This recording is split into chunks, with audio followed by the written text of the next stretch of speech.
deadweight loss you guys learned about in the context of taxes mostly. And so the problem with the tax for the market is that it raises the price the consumer pays, and then the consumer buys less. And so the market then is no longer at the equilibrium. The market is at a smaller quantity where the consumers pay this price and the sellers get paid this price, and then the government got the money that was in between. Okay, so that tax made so that the market was not at the actual equilibrium, and so then you get the deadweight loss because you don't get the maximum gains from trade. We talked about two other examples, though, in Chapter 4, which was when the price is set. Either a price is set too high or a price is set too low. And so that's what we're going to start with today. So this is a price control, and this is something that the government can do. It's pretty rare in a country like Canada for the government to do that, though. But we'll talk about what happens when the government tries to do that. And then we also, in Chapter 5, we'll talk about when the government tries to control the quantity instead. Okay, all right, so first is price controls. Now, why would the government try to control the price?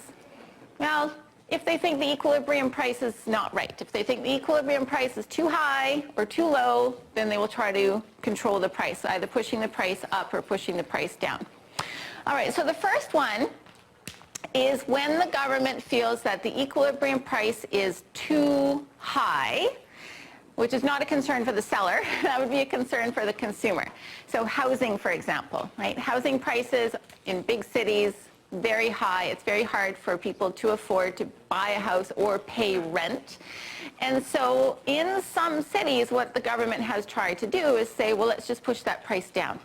Okay, so this is going to be called a price ceiling, and what it does is it pushes the price down, and it is a maximum. So then legally, by law, the price cannot go above that point.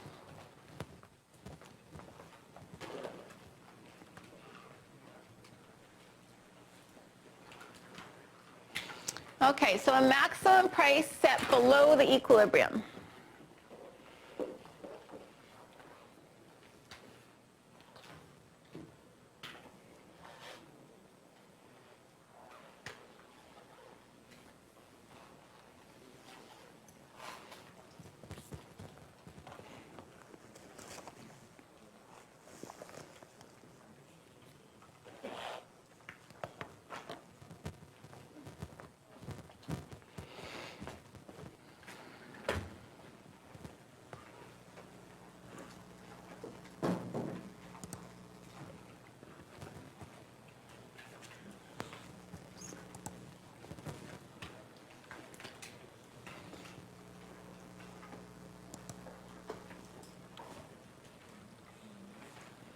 Okay, so we'll draw it as a horizontal line, right? So here would be the equilibrium price, but instead the price is here.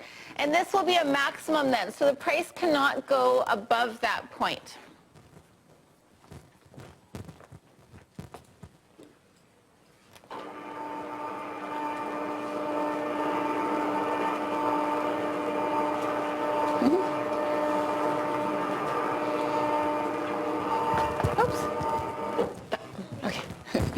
So slow.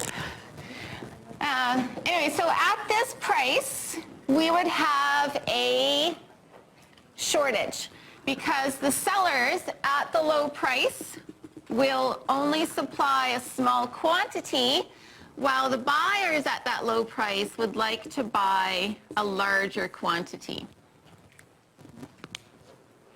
So at the equilibrium, there was the higher price, and this was the quantity, but now the sellers will sell less, buyers will want to buy more, but they can't, so we have a shortage.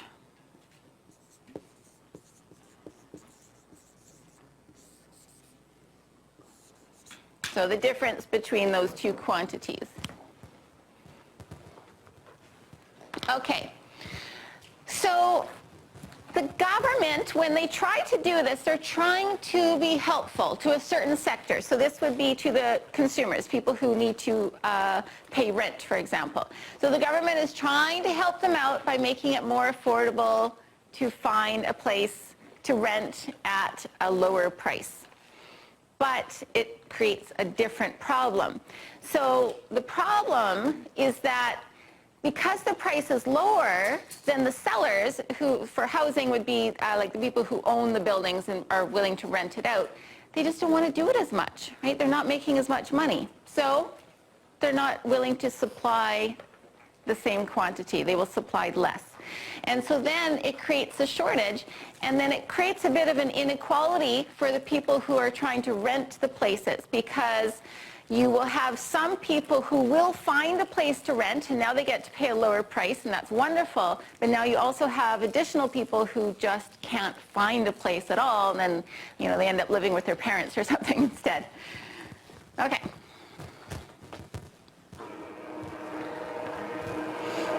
All right, so problem, oh, wait, first the example here. The other example is food. So the other example is food, not in wealthier countries. Wealthier countries, the government will not tend to try and lower the price of food. But in poorer countries, it can happen. The government, again, is just concerned, you know, people can't afford food, so let's lower the price of food. What happens? Well, all the producers of the food say, well, forget it. We don't want to supply food because we're not going to be able to make any money. So two sort of extreme examples from recent times would be Zimbabwe and Venezuela. So in Venezuela, people just can't find food. There's very little food available. And what the sellers are doing, so there are still people producing food in Venezuela, but they just take it to the next country, which is Colombia, I think, because in Colombia they can sell it at a regular market price and they can make money, whereas if they tried to sell it in Venezuela, they would lose money, right? So they're just not going to do that. Okay. So the example on the next page is about rental places, so apartments. All right, so this type of price control on rent has happened, say, in like New York City, and Montreal tried it for a while. So we can see that the equilibrium in the market for apartments would be $800 per month. And at that price, we would have 1,000 units for rent and 1,000 families who want to rent, so we'd have the equilibrium. But if the government pushes the rental price down to 600, now you're only going to have 800 units available for rent and 1,200 families who want to rent. And so now you're going to have a shortage of 400 units.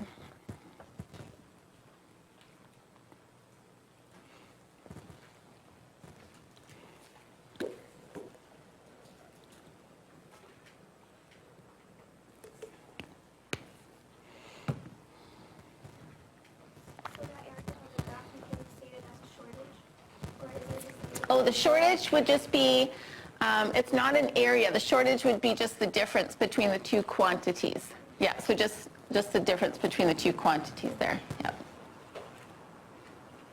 Okay. Now, in Chapter 3, what you learned is that in a free market, if there were a shortage, it would just drive the price up. But this is a law that is going to prevent that from happening. So the law is a maximum on the price, and the price is not allowed to go above 600. So this kind of price control, we say that it binds the market. So binding meaning, you know, like you're holding something, it's bound. So this is called a binding price control because it binds the market into a shortage, and the shortage will just stay there. It's not going to go away.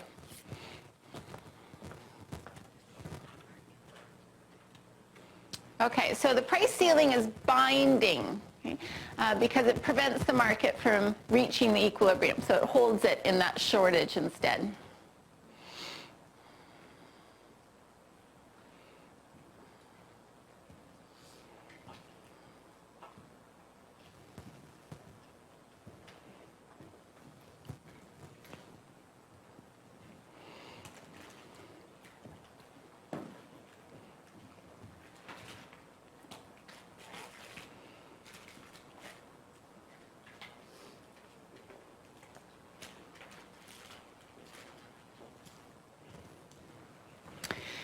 So a price ceiling is going to be below the equilibrium. If the price ceiling were above the equilibrium price, it would be not effective. So if the government said, okay, rent cannot go above $1,000 a month, that does nothing because the rent would not go above 1,000. The equilibrium at the most is 800. So the price ceiling to be effective, to push the price down, has to go below the equilibrium.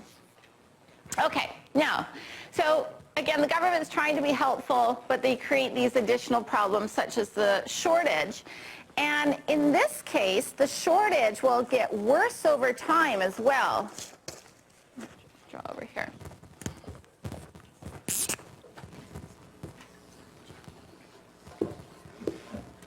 So quantity of, so apartments again. Okay, so we have a price ceiling somewhere down here. And then we have a shortage, which is just the distance from here to here. So the shortage, I'll put QS and QD. So the shortage is from here to here. All right. But things will change over time. So these sort of rent controls always just happen in cities. What happens to demand for apartments in cities? It's always going to go up, right? Populations are always growing in the big cities. So what are you going to have? Demand curve will shift which way? Which way will the demand curve shift? To the right, yeah. So demand shifts to the right over time. And now the quantity demanded at that price is no longer here. Now the quantity demanded is going to be over here. And so now the shortage will increase, right? So now instead of the shortage being that quantity, now there's a shortage of that quantity. And at the same time, the supply will slowly decrease because for the people who are the landlords, who are the sellers, they're in it for money, right? And so if they're not making any money, they're going to go do something else. They're going to sell their building, or if it's people with a house and they're renting out their basement, they're going to say, oh, it's not worth it anymore. We don't want to rent it out anymore. So over time, the supply will slowly decrease, which is shifting the other way, right? So supply would shift this way. And now the quantity supplied, instead of being here, the quantity supplied will be over here. And so again, the shortage now is even bigger. So it starts out shortage of that quantity, now it's a shortage of that quantity. So the problem just gets worse and worse over time, which is why more cities don't do this. Okay, so next page is the problem. So first one is the shortage.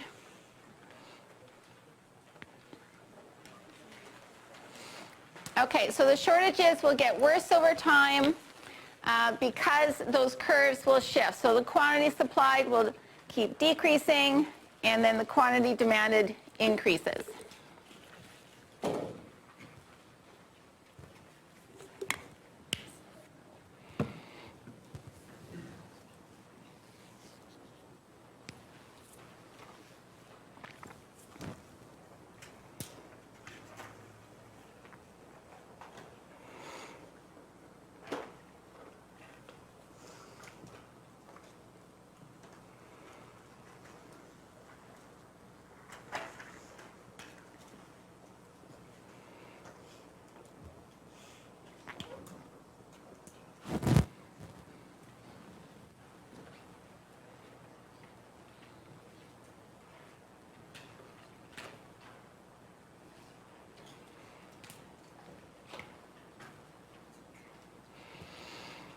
Okay, the second problem is that it is inefficient. Okay, so the market will be inefficient.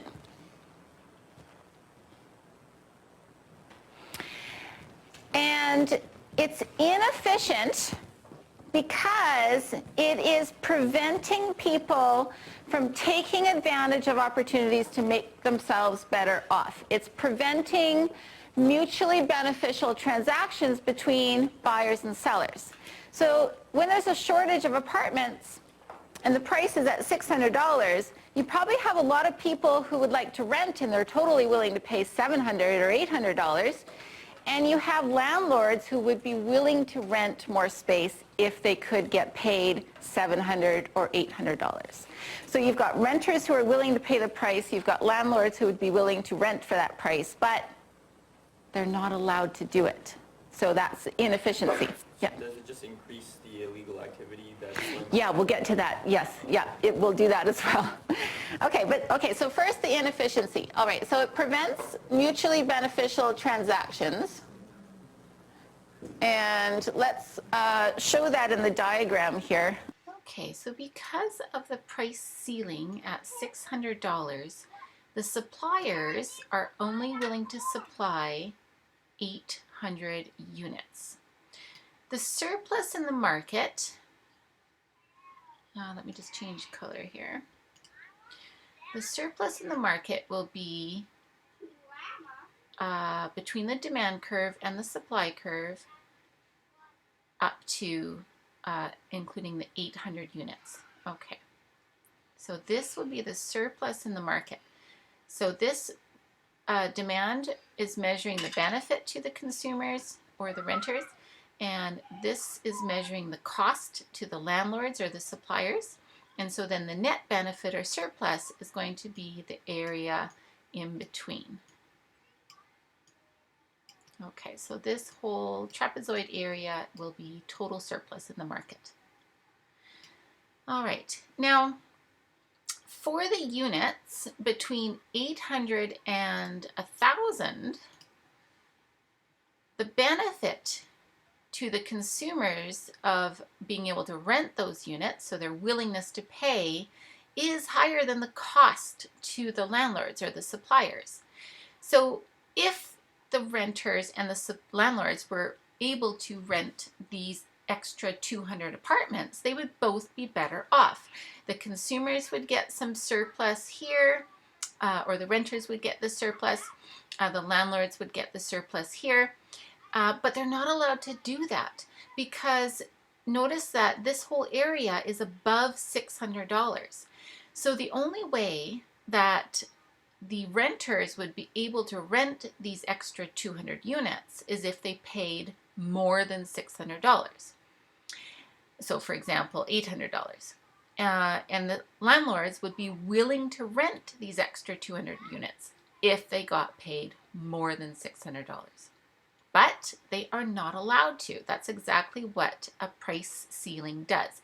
It prevents the transactions between 800 and 1,000 because these transactions would take place at a higher price, or they would have to take place at a higher price, and they're not allowed to do that. Okay, so this whole area here then is missed opportunities. It represents the missed opportunities for mutually beneficial transactions between the landlord and the renters. Okay, so that whole area is deadweight loss.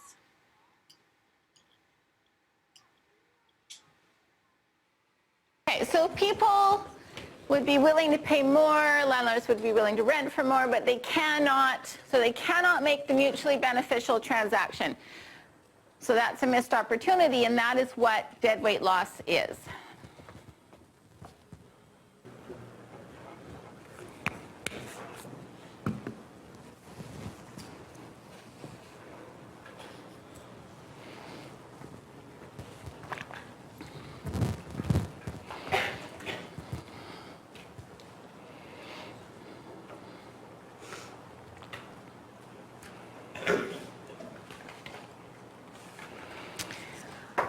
Okay, so now, you probably know from watching movies anyway, in New York City in the rent-controlled apartments, are they nice? No, they are not nice. They are run down and old. Okay, so a couple reasons for this. First of all, the landlords aren't making much money, so they're not going to spend much money on keeping the apartments looking nice. They're going to spend as little as possible. But also, if there's a shortage and you're a renter, can you be picky? No, you guys got to take what you can get. And so the landlords have no incentive also to keep the apartments nice because they know they're going to rent them anyway. They don't need to keep them looking nice. So the quality of the good will be low. The quality will be low. And again, it's inefficient though, because you're preventing an opportunity for people to be better off. You have, in that circumstance, a lot of renters who would pay a little bit more money if they could get a nicer apartment. And you have landlords who would be willing to spend more on the apartments, but only if they could get paid more money. So they would do it if they could get paid more. The renters are willing to pay more, but they're not allowed to do it. And so it won't happen, and the apartments will just stay crappy looking. All right, so inefficiently low quality.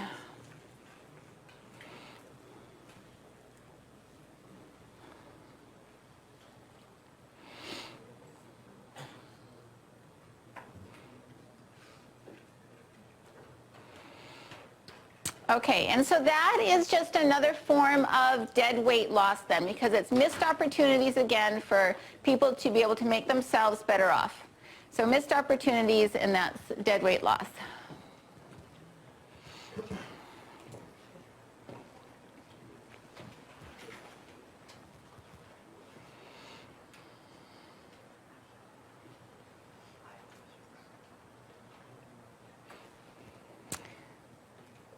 Okay, so then the last thing is the illegal activity. So whenever a government tries to interfere in a market, there will be illegal activity. Now, we didn't talk about it with taxes, but I'm sure everyone knows there's always transactions going on, especially in a country like Canada where we've got high taxes. There's transactions that go on without anybody paying taxes. So when the government interferes in a market and it raises the price or lowers the price or causes shortages or surpluses or whatever, people will just find a way around it. So with taxes, people can find ways around it. So and it's common in things like, say, home repairs, right? You need something fixed in your house, you get somebody to come over, you just pay them cash, nobody knows about it.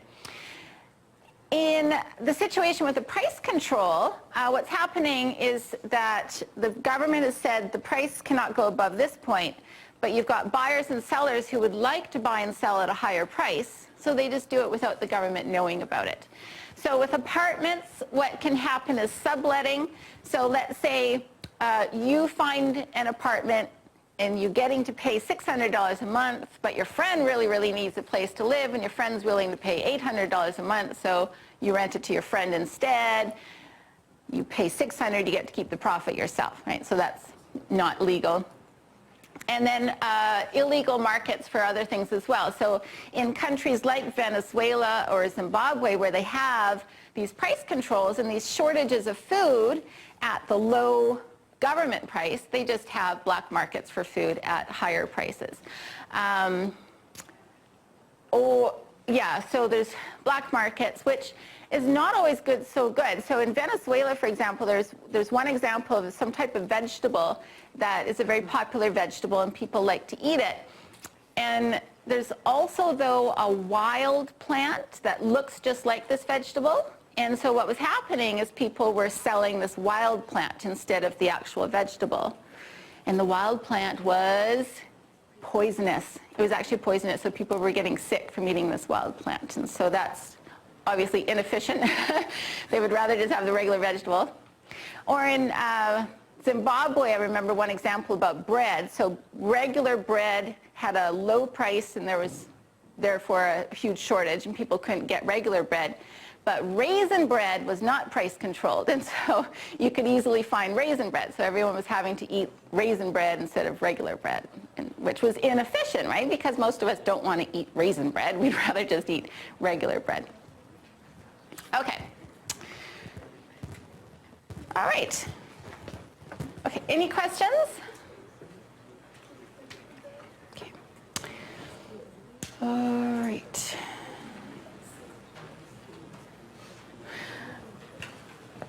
Okay, so let's do an example.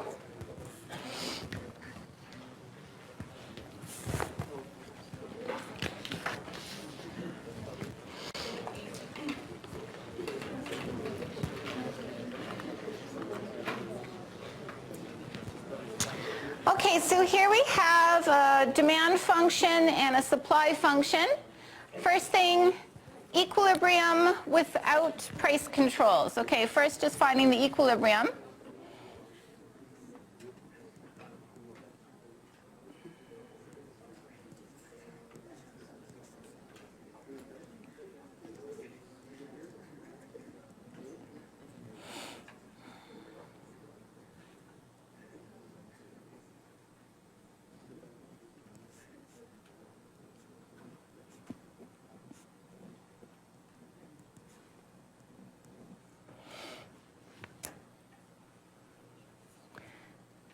Okay, so the quantity will be 100, price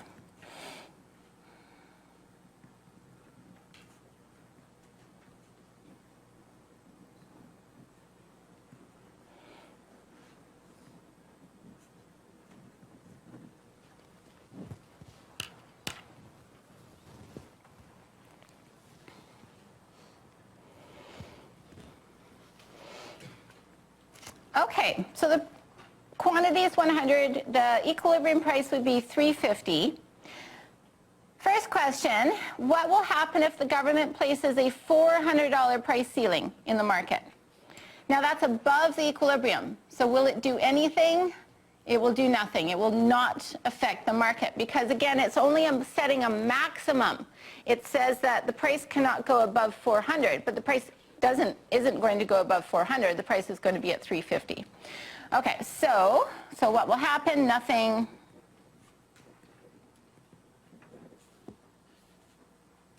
And we'd say that that would be non-binding.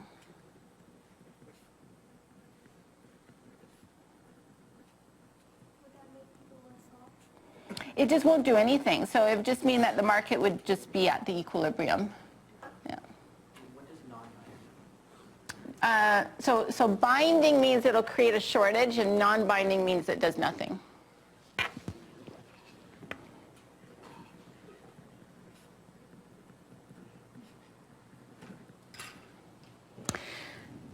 So a price ceiling is designed to bring the price down, so that will not. Okay, so then the next one though, what will happen if the government places a price ceiling of 200 in the market? Then, okay, so yeah, that's going to bring the price down, and that's going to create a shortage for sure.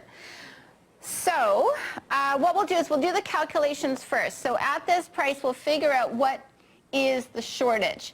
So we have to figure out what would be the quantity demanded, and then what would be the quantity supplied. Okay, so I'll do demand first.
Okay, so now we can start filling in the numbers on the graph. So equilibrium first.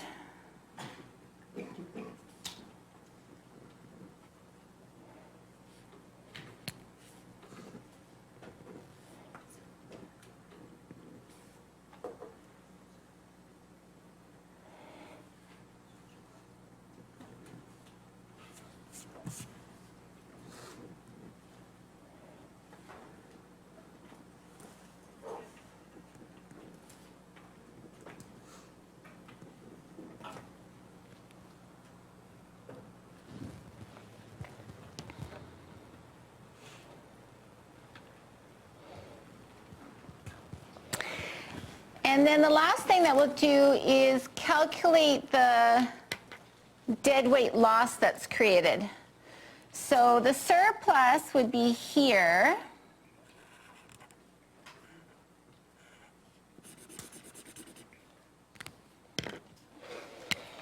And then the deadweight loss will be here.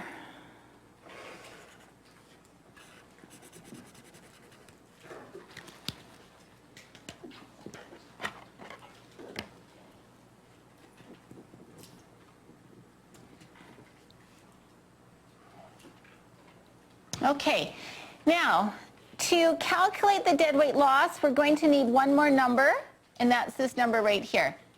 So what this would be called is the demand price at the quantity supplied, which is 40. So suppliers will supply 40 units. What's that marginal willingness to pay there by the consumers? We just use the demand function to figure that out. Okay, so this will be the consumer price. We use the symbol PC in Chapter 4 for the consumer price, which is demand price. Okay, so using the function for demand, 500 minus 1.5, and then we put 40 in for Q.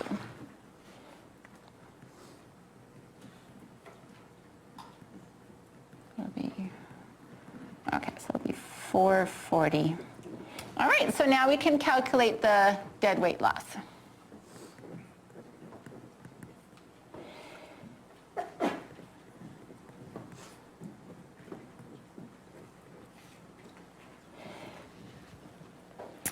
Okay, so the height will be 440 minus 200, and then the width will be 60, or 100 minus 40.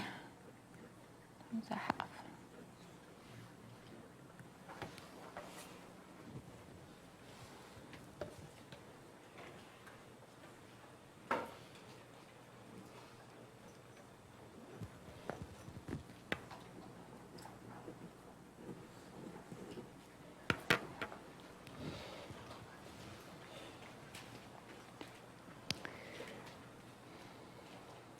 Yes? How do we indicate the pricing in the graph? Oh, like the line. There's no way, like there's no symbol that you need to use for labeling it. No, you can just a straight line, yeah.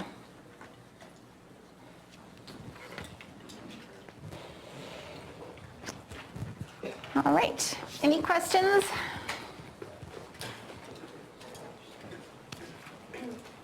Okay, good. All right.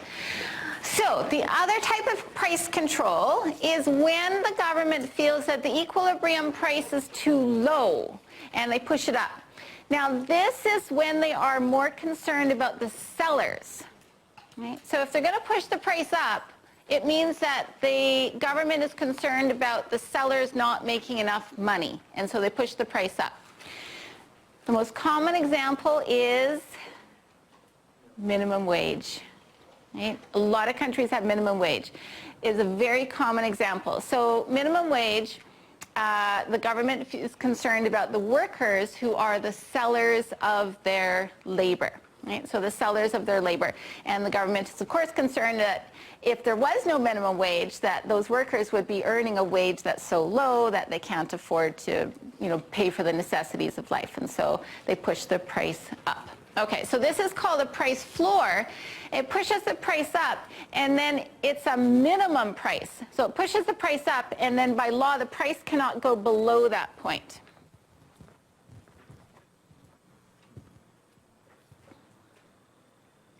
Oops. There we go. There we go. Okay, price floor. Minimum price set above the equilibrium price.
right, so this will create the opposite problem of a price ceiling.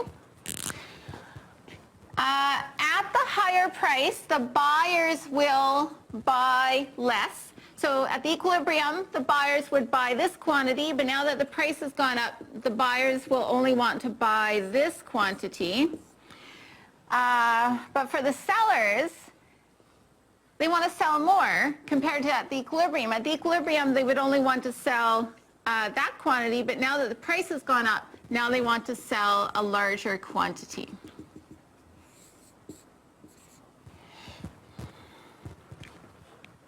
So we have a surplus.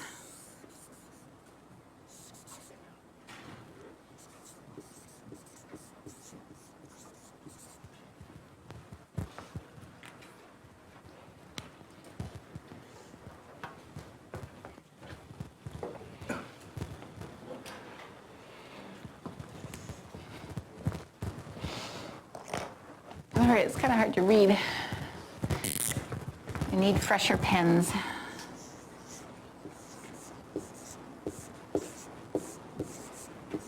Okay, so you have a surplus.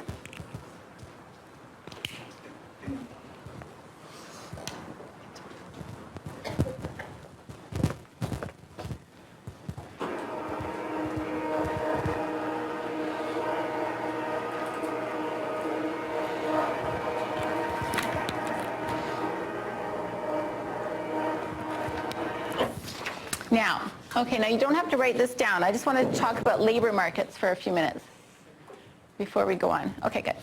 All right, so you don't have to write this down. I just want to talk about how minimum wage affects markets because there's different labor markets. So a minimum wage will only affect the labor market for unskilled or low-skilled workers, right? So say low skill.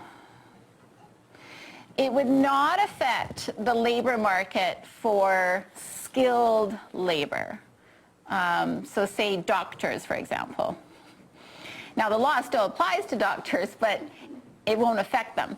So in the low-scale labor market, you're going to have a large supply because there's a lot of people who could do low-skilled jobs. All of us could, right? So there's a large supply. And at the same time, there's a low willingness to pay for low-skilled workers. And so then in this low-skill market, this equilibrium price is probably pretty low. We don't really know what it is because we've had a minimum wage for so long. We don't even know what the equilibrium would be.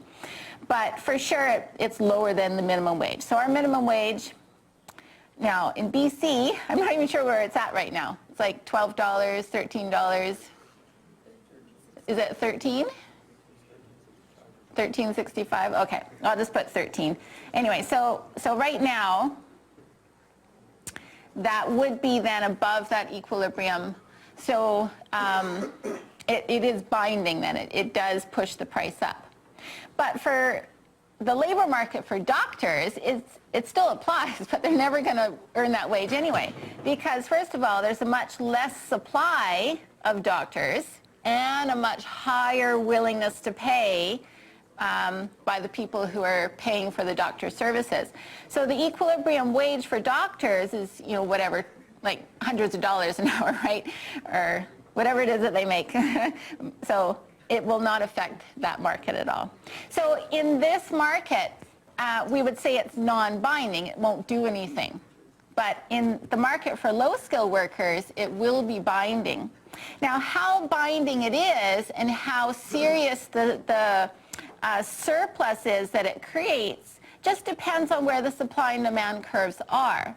So in Seattle, for example, you guys may have heard that in the last few years, they pushed their minimum wage up to $15 an hour. And it didn't really do much, and it was probably didn't really do much because they had good economic growth at that time. And so if they have good economic growth at that time, then the demand curve is probably strong. And so, there might have been a surplus, but it would have been a lot smaller compared to if their economy hadn't been doing very well.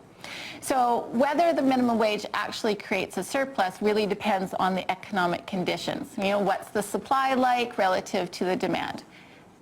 There might be a surplus, there might not be, depending on how the economy is doing. Okay, but definitely if you push the price up, people will want to work more, and it's more expensive for the employer. So they will either decrease the number of people that they hire, or they will decrease the hours that the people are working. Okay, so, oh, and food too, that's right. So, okay, so food is a funny one. So in poor countries, you're more likely to see a price ceiling because the government in a poor country is worried about people being able to afford to buy food, so they push the price down. But in wealthier countries, like in Canada, the United States, Europe, the government is more concerned about the farmers, because in our countries, like in Canada, it's usually the farmers who are the ones who are not as well off. So the government feels bad for them and tries to push the price up for them. And in Canada, we don't really have price floors. We used to, but the United States still does. So on peanuts, for whatever reason, they are concerned about peanut farmers, so they push the price up for peanuts. Okay. Now, on the next page is a diagram showing minimum wage. So a labor market for low-skilled jobs. Now, my example is a little outdated here because the numbers should be a little bit higher here. Anyway, so at the equilibrium in this example, $7 an hour, we would have 30 jobs and 30 workers. But at the higher wage, now instead of 30 jobs, there's only 20 jobs. And instead of 30 workers, there are 40 workers. And so now you would have a surplus. So this would be unemployment then, because you've got this many people who would like a job, but only that many jobs available.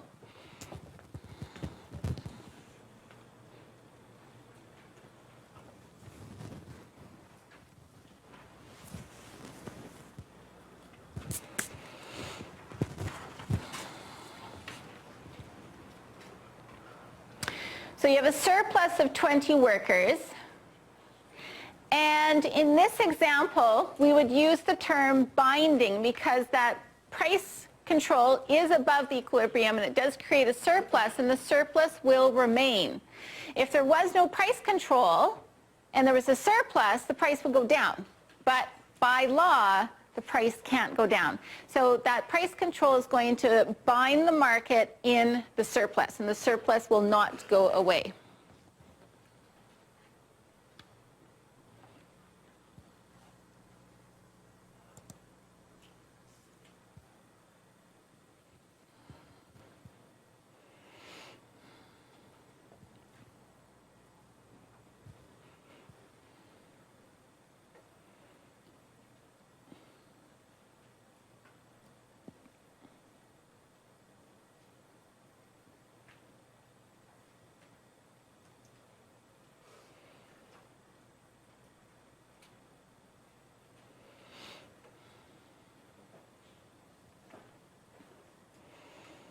Okay, so just like with a price ceiling, the government is trying to be helpful, but it can create this additional problem, which in this case would be a surplus in the market.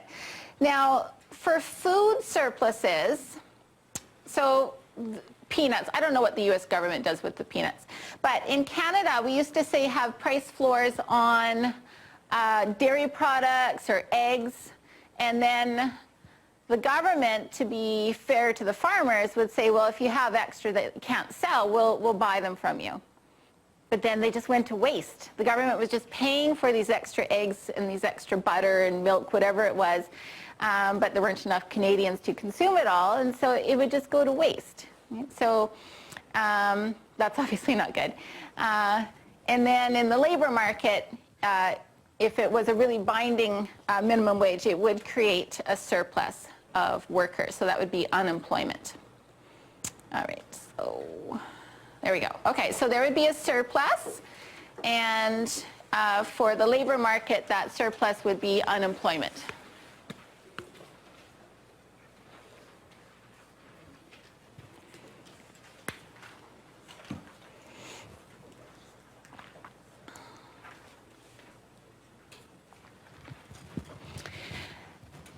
So this is inefficient.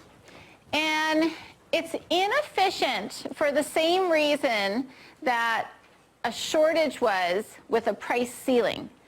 So with a price ceiling, the government pushed the price down, and you had a shortage, and then you had buyers and sellers who were willing to make transactions at a higher price, but they weren't allowed to. So that was inefficient because the government was then preventing mutually beneficial transactions. And you'll have the same thing in this case. You've created a surplus, and by pushing the price up. And because there's a surplus and you've got all these extra units that are not being sold, those sellers would be willing to sell them at a lower price because they just want to sell them and they want to get some money. So they'd be willing to sell them at a lower price, and then the buyers would buy more if they could pay a lower price. But they're not allowed to do that. Right? And so that's inefficient because even though the buyer and seller are willing to buy and sell at a lower price, they're not allowed to do it. So the government, again, is preventing that transaction, even though the transaction will make both buyer and seller better off. Okay, so the markets are inefficient. So same reason, we have missed opportunities or dead weight loss.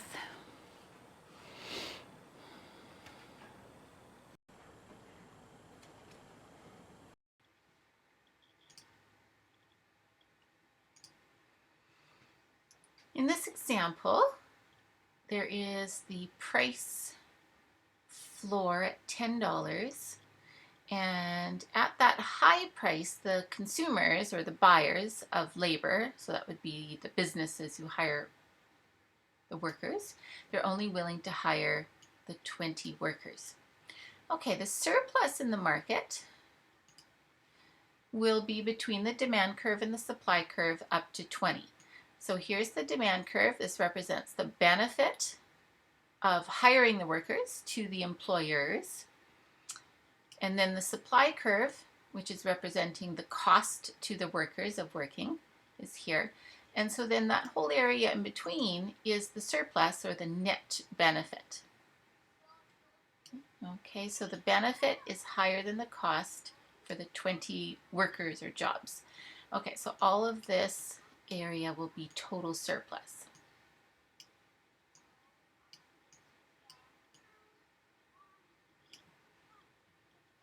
Okay, but not all the possible surplus has been achieved because between 20 and 30 workers, the willingness to pay by the employers does exceed the marginal cost to the workers.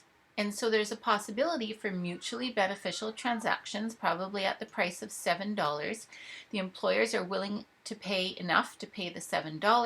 The $7 is high enough to cover the cost to the workers. But $7 is not allowed. $10 is the minimum wage.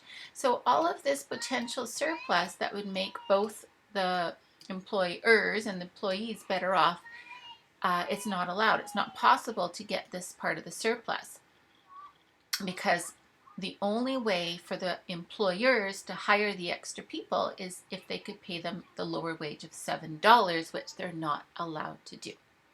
So again, we have deadweight loss.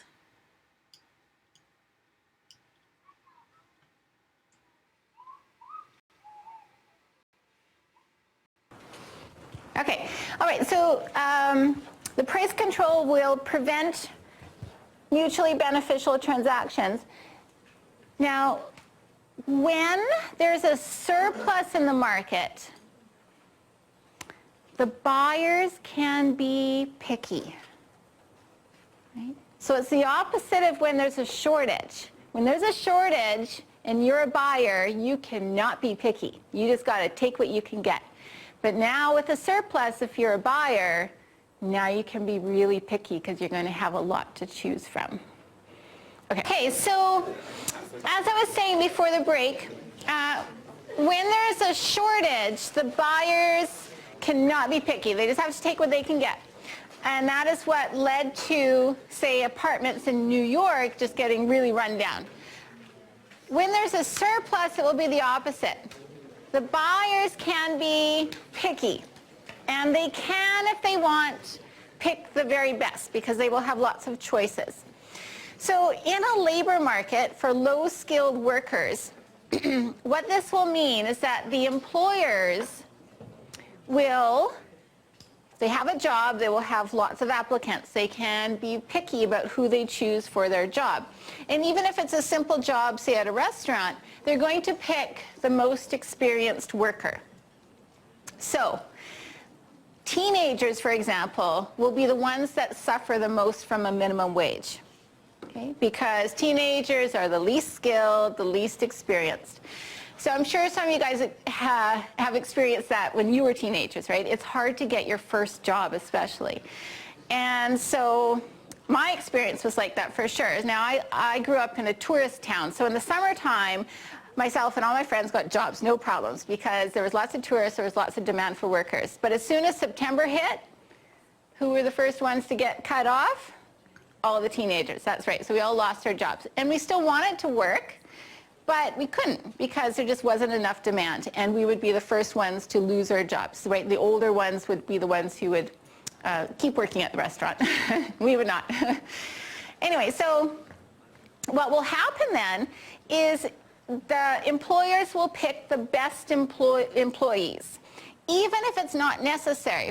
So if it's a simple restaurant job, the teenager will be just fine.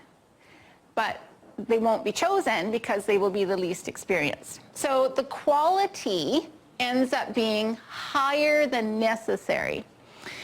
Another example, when I was a kid, gas prices were fixed. And so it's like a price floor then. The prices were fixed. Now, without any price controls, sellers, when they have a surplus, they just try to sell off their surplus by lowering the price, but they can't if there's a price control. So gas prices were fixed, and so the gas stations could not compete with each other by trying to have a lower price. They couldn't do that like they do today. They do that, right? They all try and have a slightly lower price than the other. But when I was a kid, the gas prices were fixed. So what they did instead to compete with each other is they offered a higher quality of service. So now gas stations are all self-serve, right? You do it yourself. But when I was a kid, you didn't have to do that. You would go to the gas station, it was full service. You sat in your car, they would fill up your car, they'd wash your windshield, they'd check your oil, they'd check your tire pressure, they'd do all this stuff for you. And it was great, but it really wasn't necessary, right? You don't need all that stuff done every time you fill up your car. We would have rather just had a lower price, but we couldn't do that because the price was controlled, right? And so now the prices are not controlled, so now they just lower the price and they don't offer those services, which is more efficient because those services were just not necessary. All right, so inefficiently high quality.